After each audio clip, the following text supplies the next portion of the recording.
We talk about the Russian submarine that has more nuclear warheads than any other craft on the planet and can strike from practically anywhere. Russia's Akula-class submarine. I gotta get some terminology down because some people who are already looking at this video are going, wait a minute, which sub are you talking about? Because this particular class is known as the Akula class to the Russians, and the NATO designation is what they call the Typhoon class. For those who don't know, the reason why I have to clear this up is because there is also a NATO designated Russian submarine that is also known as the Akula, in which the Russians have designated Project 971 or the Sukhoi submarine.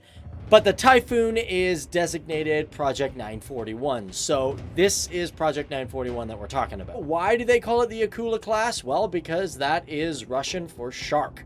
And definitely when it comes to the submarine, it was definitely a predator and was better than anything America had at the time. Maybe the Americans had things that were more accurate or more silent subs, but this one had the most amount of nukes. As a matter of fact, the Akula class submarine was so advanced that at the time of its release, the Americans were like, what? The Russians could actually make something like this? When this submarine came around, most of the Americans were like, wow, they were 10 years ahead of where we thought they actually were. And to give you an idea of how this ship all works and why it's so deadly, let's take a little look at its history. So this nuclear-powered ballistic missile began construction in 1976. At the time, Russia had a very good knowledge that the Americans had, or at least were building, the Ohio-class submarine.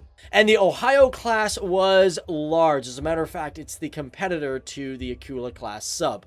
And as a matter of fact, both of these submarines are still, in fact, the largest submarine classes that have ever been built. And to give you an idea of the differences between the two in terms of size, the Ohio class came in at 560 feet long, whereas the Typhoon, or the Akula, was 574 feet long. But of course, it wasn't just the size of the submarine, it was also what it was capable of, and that was firepower. On the American side, you had the Ohio-class submarine that was capable of firing 192 nuclear warheads in one salvo. These also had a firepower of approximately 100 kilotons. Some of you may be out there going, what the heck is a kiloton? How do I measure that? Well, to give you an idea, the Hiroshima bomb, that was 15 kilotons. So these are a lot bigger. They could destroy a city completely. However, of course, the Russians wanted to do bigger and better and longer, and therefore they created the R39 SLBM, which stands for Submarine Launched Ballistic Missile. Now, before I get into the specifics of this missile, which was made for the Typhoon class submarine, I should probably mention that this submarine came into service in 1981. And as I stated prior, it's still in use today. They just stopped making them in 1989. In total, they had about 7 of these ships planned, with only 6 of them being made. 2 of them are now currently laid up, 1 is still floating, and 3 of them have been retired. As well, interesting enough, when they built these crafts, they were either sponsored by a city or a company to make them. But let's jump back to the R39 missile, because this was a very important missile that made the Typhoon extraordinarily dangerous. The R39 missile was introduced in 1983, and it stayed in service until approximately 2004.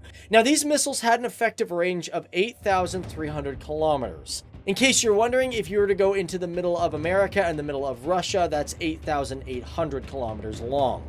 So therefore, these ships were capable of firing to American shores while being deep within Russian waters. Now, to give these missiles the extra range, they actually had to be modified, and they were considered one of the heaviest SLBMs in the world, coming in with a total weight of 84 tons. And why were these missiles and the Typhoon class so extraordinarily dangerous? The reason for this is because within one of these missiles, they were armed with 10 nuclear warheads, with each one being approximately 100 to 200 kilotons. And that was just within one warhead, because within the Typhoon or Akula class submarine, they had 20 of these missiles ready to go and fire, which made this Russian sub being capable of firing 200 nuclear warheads in one salvo. And to really give you an idea of how dangerous all these were, if you were to take all the 6 submarines and have them fire all at once, that would be a total of 1,200 warheads capable of doing 6.6 times greater than that of Hiroshima in terms of damage. Okay, so now that I've scared the living bejesus out of you guys and you're now realizing the actual height of the Cold War and going, oh, no wonder why we were almost on the brink of absolute destruction, keep in mind these R39 missiles are no longer in use as of 2004. That being said, though, they have been replaced with the RSM-56 Beluga, which within it has 6 warheads with a yield of at least 150 kilotons, and as well, inside them they can also carry 10 to 40 decoy warheads inside them. And as for the operational range of these, it's anywhere between 8,000 to 8,300 kilometers. But it's also been said that they can go beyond 9,300 kilometers with an accuracy of 350 meters. And crazy enough, this missile is not even on the radar of the START Treaty, which was the treaty of a nuclear arms reduction, which basically made the R-39 not allowed in the first place. Now, of course, I talked a lot about the missiles that are on board the Typhoon or Akula class sub, but let's talk about some specifics of the submarine itself, and of course, the one that's still floating around today. This is the Dimitri Donskoi, which is not only the oldest one still surviving, but was the first one to ever be laid down on June 30th, 1976, and was launched in September of 1980, and went into full service on February 9th of 1982. In today's world, these ships, although there is only one left, they have been denied an upgraded refit service, as they plan to be released by the Bori-class submarine, in which Russia currently has 3 of them active. These old Akula-class submarines were capable of going 2.22 knots on the surface and about 27 knots submerged. Crazy thing is, these were also reinforced so well that they could be underwater for 120 days. And that's actually just in normal conditions. If you really bunkered down and conserved power and did many different things, they could stay underwater for a lot longer. On top of that, it also had a total test depth of 1,300 feet. As well, it has 6 firing tubes firing the famous Type 53 torpedo. The Type 53 torpedo is also considered one of the most common torpedo on submarines and in the Navy. And one thing that's really dangerous about these, at least according to the Americans, many say that these are extraordinarily dangerous because they don't act or respond well to countermeasures. And one thing that I just forgot to mention also when it comes to this submarine, it has approximately 160 men that crew it. An interesting side note, when it comes to the other 5 submarines that were decommissioned, they had a really interesting plan to use the Akula class submarine. One of the major plans was to have these submarines converted into oil transports so that they could transport oil underneath the polar ice. However, this idea was scrapped because they realized it would be really expensive to figure out a way to transfer the oil from the platform to the submarine and then from the submarine to the oil tanker itself. The nuclear weapons tests of the Soviet Union were performed between the years 1949 and 1990 as a part of the nuclear arms race. The Soviet Union had conducted 750 nuclear tests using 969 total devices, and this is only by the official count. And these tests included 219 atmospheric tests, as well as underwater tests, and 124 peaceful use tests. These tests were all conducted under the Soviet atomic bomb project that was a classified research and development program that was authorized by Joseph Stalin in the Soviet Union. And this was all to develop nuclear weapons during the Second World War. So after Joseph Stalin heard about the atomic bombings of Hiroshima and Nagasaki, Japan by the United States, well, the nuclear program swung into full gear. They went more aggressively, and this moved with great speed due to the intelligence that was gathered about the German nuclear project as well as America's Manhattan Project. On August 29th, 1949, the Soviet Union secretly conducted its first successful nuclear weapons test, which is called First Lightning, in Kazakhstan. And Russia's nuclear testing was even said to be more extreme than the United States test because the effects continued to this day. And in 1949, Russia, then the Soviet Union, dropped atomic bombs in an area that is now known as Kazakhstan, and that area was called Semipalatinsk, aka the Polygon. Now, the sad thing about this is that one of the nuclear program's architects said that this area was completely uninhabited before the tests started.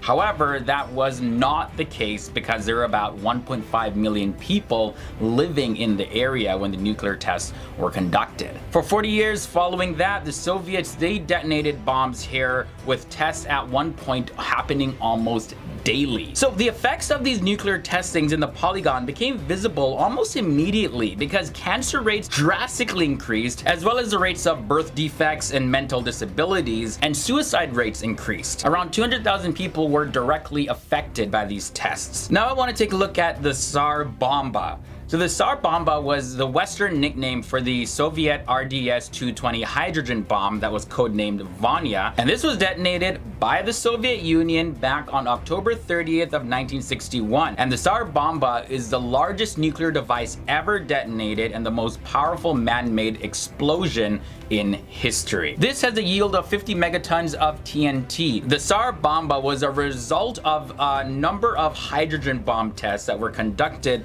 throughout this time by the Soviet Union as well as the United States. The Tsar Bomba weighed 27 tons, and that's about 59,525 pounds, and this thing was massive. It was 26 feet in length and 6.9 feet in diameter. And when they conducted the tests with the Tsar Bomba, it was attached to a parachute weighing nearly 1,800 pounds. The Tsar Bomba's yield was approximately 1,570 times more powerful than the yield of the bombs dropped on Hiroshima and Nagasaki combined, as well as it was 10 times more powerful than all of the conventional weapons that were used and detonated during all of World War II. The Tsar Bomba's mushroom cloud was approximately 40 miles high. That's 7 times higher than Mount Everest. The top of the cloud had a width of 59 miles and its base width was 25 miles. Of course, this struck fear not only to the Russians but also to the rest of the world. And after that, eventually Russia, along with a number of other nations, they signed what is called the Comprehensive Nuclear Test Ban Treaty,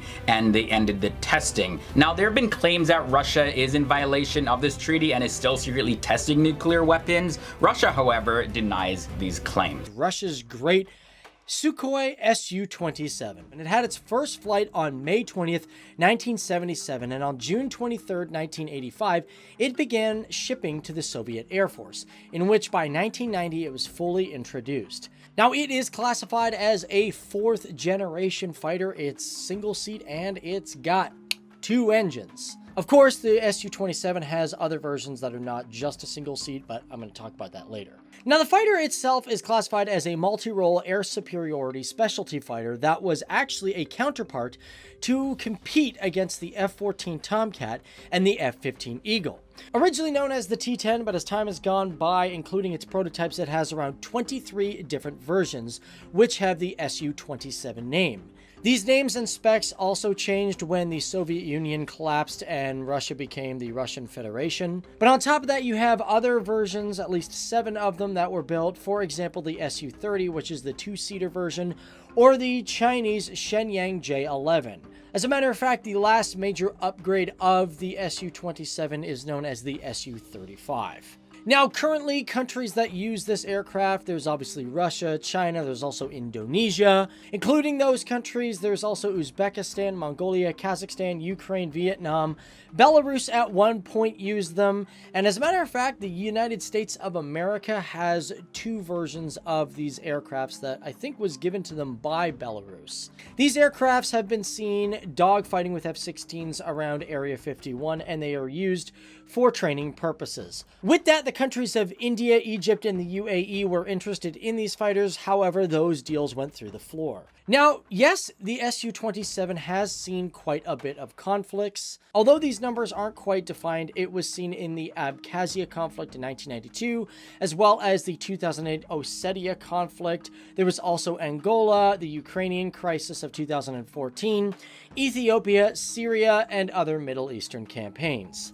Now, one thing that's great about this fighter, similar to the F-16, it can carry a lot of different munitions, such as bombs and missiles. As a matter of fact, the Su-27 can carry, well, has up to 10 hard points, meaning it can carry, bombs or missiles. And with that, it also has a 30mm autocannon that is installed within the aircraft by default. Speed is also a very difficult thing to determine because speed changes at different heights. The fastest it had ever been recorded was at Mach 2.35, and as for its range, there's obviously some changes, but it's done a maximum range of 3,250 kilometers and can go as high as 62,253 feet.